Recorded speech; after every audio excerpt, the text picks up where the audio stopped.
বিধায়ক হিসেবে শপথ নিয়ে ফিরেই দিনহাটা হাসপাতাল পরিদর্শন করলেন বিধায়ক অজয় রায়। এদিন দিনহাটা মহকুমা হাসপাতাল পরিদর্শনের পাশাপাশি হাসপাতাল কর্তৃপক্ষের সাথে বৈঠক করেন।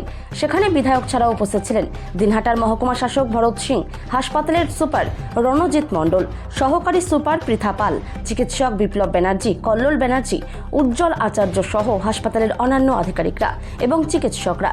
জানা গিয়েছে, মহকুমা হাসপাতালের বেড সংখ্যা বাড়ানোর পাশাপাশি হাসপাতালের জল নিকাশি ব্যবস্থা আরও কিভাবে উন্নত করা যায় সেই বিষয় নিয়ে আলোচনা হয়। পাশাপাশি হাসপাতালের সিটি স্ক্যান পরিষেবা যাতে চালু করা যায় সে নিয়েও আলোচনা হয়।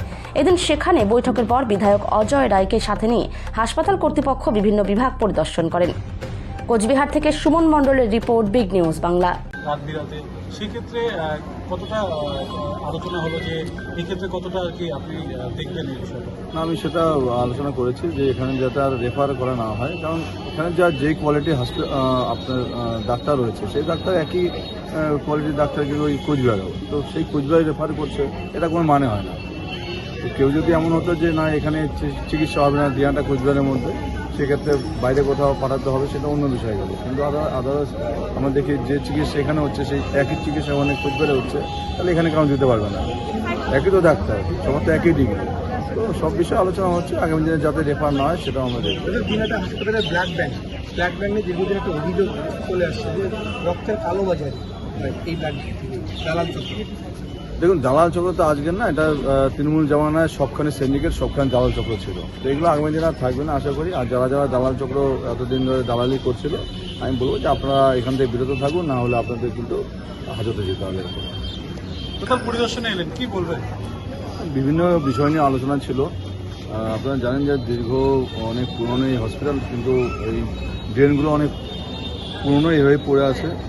তো এখানে যে জল নিকাশি ব্যবস্থাগুলো সব ঠিকঠাক নেই, এগুলো নিয়ে আলোচনা হলো এবং হসপিটালের পরিষ্কার পরিচ্ছন্নতা নিয়ে সেগুলো নিয়ে আলোচনা হলো এবং আগামী দিনে কী করা যায়, বেড কীভাবে বানানো যায়, মানুষকে কীভাবে পরিষেবা দেওয়া যায় এবং হসপিটালের ভেতরে অনেক সময় আমরা দেখি এখানে বাজে আড্ডাও হয়, তো সেগুলো কীভাবে পরিষ্কার রাখা যায়, সেগুলো সব বিষয় নিয়ে আমাকে আলোচনা হলো।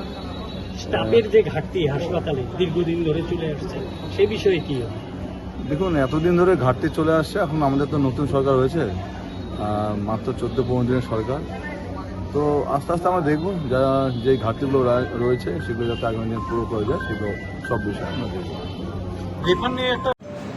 এসব ব্যাপারে এখন সব ঊর্ধ্বতন কর্তৃপক্ষই বলবে। হাসপাতালের ডেভেলপমেন্ট নিয়ে আলোচনা হলো, পরিষেবা যাতে সুষ্ঠুভাবে চলে সেজন্যই দেখতে হবে।